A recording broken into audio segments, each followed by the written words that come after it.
S ವೀಕ್ಷಕರೇ, Iran Israel America war ಏನಿತ್ತಲ್ಲ 2 ರಿಂದ 2.5 ತಿಂಗಳು ಜೀವ ತಿಂದುಬಿಟ್ಟಿತ್ತು ಇಡೀ ಜಾಗತಿಕ ಮಟ್ಟದಲ್ಲಿ. ಬಟ್ ಅದು ಎಲ್ಲೋ ಒಂದು ಕಡೆ ಕಮ್ಮಿ ಆಗಿದೆ, ಕದನ ವಿರಾಮ ಘೋಷಣೆ ಆಗಿದೆ ಅಂತ ಸುಮ್ಮನೆ ಕೂತ್ರೆ ಮತ್ತೆ ಟ್ರಂಪ್ ಯುದ್ಧಕ್ಕೆ ಘೋಷಣೆ ಮಾಡಿಬಿಟ್ಟಿದ್ದಾರೆ. ಏನಂತ ಹೇಳಿ, ಈ ಇರಾನ್ ಅವ್ರನ್ನ ನಂಬೋದಕ್ಕಾಗೋದಿಲ್ಲ ಅಂತ ಹೇಳಿ ಮತ್ತೆ ಯುದ್ಧ ಸ್ಟಾರ್ಟ್ ಮಾಡಿದ್ದಾರೆ. ಅದಕ್ಕೆ ಪ್ರತಿಯಾಗಿ ಇರಾನ್ ಕೂಡ ಸುಮ್ಮನೆ ಕೂಡ್ತಾ ಇಲ್ಲ, ನಾನು ಮಣಿಯೋದಿಲ್ಲ ಅಂತ ಹೇಳಿ ಮತ್ತೆ ಈ ಅಮೇರಿಕ ಸೇನಾ ನೆಲೆಗಳೇನಿದಾವಲ್ಲ ಅಲ್ಲೆಲ್ಲ ಕೂಡ ದಾಳಿಯನ್ನು ಮಾಡ್ತಾ ಇದೆ. ಏರ್ ಬೇಸ್ಗಳ ಮೇಲೆ ದಾಳಿ ಮಾಡ್ತಾ ಇದೆ. ಕುವೆತ್ ಆಗಿರ್ಬೋದು, ಬೆಹರಾನ್ ಆಗಿರ್ಬೋದು, ಅಲ್ಲೆಲ್ಲ.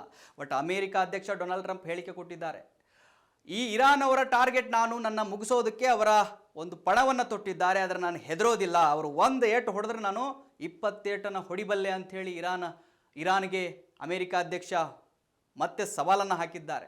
ಬಟ್ ಈ ಯುದ್ಧ ಮುಂದುವರಿಯೋದ್ರಿಂದ ಯಾರಿಗೂ ಲಾಭ ಇಲ್ಲ, ಜಾಗತಿಕ ಮಟ್ಟದಲ್ಲಿ ಇದರ ಎಫೆಕ್ಟ್ ತಟ್ಟುತ್ತೆ.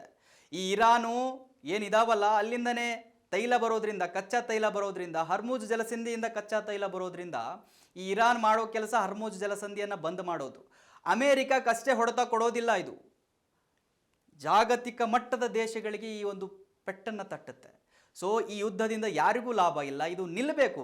ನಿಲ್ಲದೆ ಹೋದರೆ ಈ ಟ್ರಂಪ್ ಯಾವುದ್ಯಾವುದೇ ಹೇಳಿಕೆ ಕೊಡ್ತಾರೆ, ಅವರ ಮೇಲೆ ಅವರು ಅಣ್ವಸ್ತ್ರ ತಯಾರಿ ಮಾಡ್ತಾ ಇದ್ದಾರೆ, ಮತ್ತೊಂದು ತಯಾರಿ ಮಾಡ್ತಾ ಇದ್ದಾರೆ ಅಂತೇಳಿ ಯುದ್ಧಕ್ಕೆ ತಯಾರಾಗ್ತಾ ಇದ್ದಾರೆ. ಬಟ್ ಇದರಿಂದ ಎಫೆಕ್ಟ್ ತಟ್ಟೋದು ಜಾಗತಿಕ ಮಟ್ಟದಲ್ಲಿ ಭಾರತಕ್ಕೂ ಮಾತ್ರ ಆಲ್ರೆಡಿ ತಟ್ಟು ಹೋಗಿದೆ. ಈಗ ಷೇರು ಮಾರುಕಟ್ಟೆ ಬಿದ್ದು ಹೋಗಿದೆ. ಬರ್ತಕ್ಕಂಥ ದಿನಗಳಲ್ಲಿ ಇದು ಮುಂದುವರಿತು ಅಂದರೆ ತೈಲ ಮಾತ್ರ ಗಣನೀಯವಾಗಿ ಹೆಚ್ಚಿಗೆ ಆಗುತ್ತೆ. ತೈಲ ಈಗೇನು ಸಿಗ್ತಾ ಇದೆ ಆ ರೇಟು ನಮಗೆ ಸಿಗೋದೇ ಇಲ್ಲ, ಈಗ ಆಲ್ರೆಡಿ ಎಫೆಕ್ಟ್ ತಟ್ಟಿದೆ.